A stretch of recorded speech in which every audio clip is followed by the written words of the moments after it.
Voilà donc une petite vidéo aujourd'hui sur les chaussures que j'utilise donc en brousse. J'utilise ça depuis une trentaine d'années puisque j'ai commencé à sortir en forêt.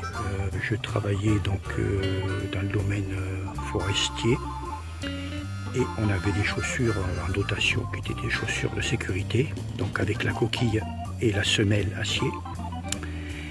Et puis j'ai pris l'habitude de sortir avec ça en forêt. C'est vrai que j'ai essayé des chaussures, la boîte à caoutchouc, ça dérape et tout, on se tord la cheville. C'est vraiment réservé pour les endroits très marécageux, quand il pleut.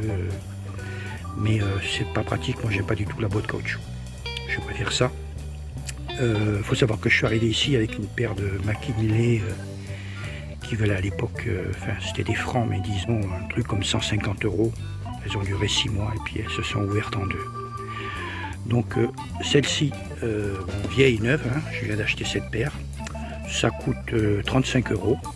J'ai acheté ça il y a 1 an et demi. Elles sont encore entières, pas décousues, pas décollées. Mais je les change, pourquoi? Parce que celle-là est encore bonne, mais celle-ci,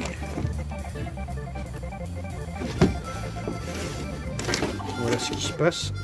On a la semelle qui commence à s'éclater et donc on voit la plaque d'acier qu'il y a dessous. On a la même chose ici, le talon s'ouvre. Donc c'est une paire de chaussures qui fera maximum 1 ou 2 sorties. Il ne faut pas prendre le risque, enfin moi je ne prends pas le risque de me retrouver pieds nus au fin fond de la forêt parce que pour rentrer ça va pas être facile. Bien qu'on peut toujours mettre un morceau de scotch dessus pour pouvoir faire le retour, quoi. Mais enfin bon, à ce prix là, j'en ai repris une paire, c'est pas tout à fait la même, hein. Il y avait encore ce modèle mais que en petite pointure. Je n'ai pas trouvé, donc pour 3 ou 4 € de plus, j'ai pris ça. Bon, Delta Plus, enfin on s'en fout la marque, hein. Le tout ce qu'il faut, de la chaussure avec coquille et puis semelle, montante, hein, parce qu'on a les épines des palmiers qui peuvent se planter dans les malléoles, donc ça protège bien. J'ai très rarement eu une épine qui arrive à traverser ça. C'est confortable, ça tient la cheville. Ça reste étanche jusqu'ici, c'est-à-dire 10-15 cm d'eau ou de boue. Alors l'eau arrive à percer à force, mais il faut vraiment marcher pendant des heures, quoi. Donc le soir on les quitte, ça sèche assez vite parce que c'est pas très épais au niveau du tissu, ça sèche bien. Voilà, moi c'est ce que je préfère en chaussures de brousse, de jungle, appelez ça comme vous voulez. J'ai essayé les patogas aussi. C'est terrible parce que toutes les épines traversent, que ce soit par la semelle ou par les côtés. Et puis ça reste de la toile, donc c'est vrai que c'est léger, etc. Mais ça tient pas bien le pied.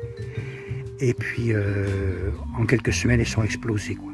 Tandis que ça, pour une quarantaine d'euros, 35-40 €, ça tient environ 1 an et demi, c'est la moyenne. Alors j'en ai eu qui ont tenu 2 ans, j'en ai eu qui ont tenu que 12 ou 13 mois. Mais pour moi, c'est la chaussure idéale pour marcher parce que ça tient bien le pied, c'est solide. Et puis on risque pas d'avoir quelque chose qui traverse la semelle. Voilà.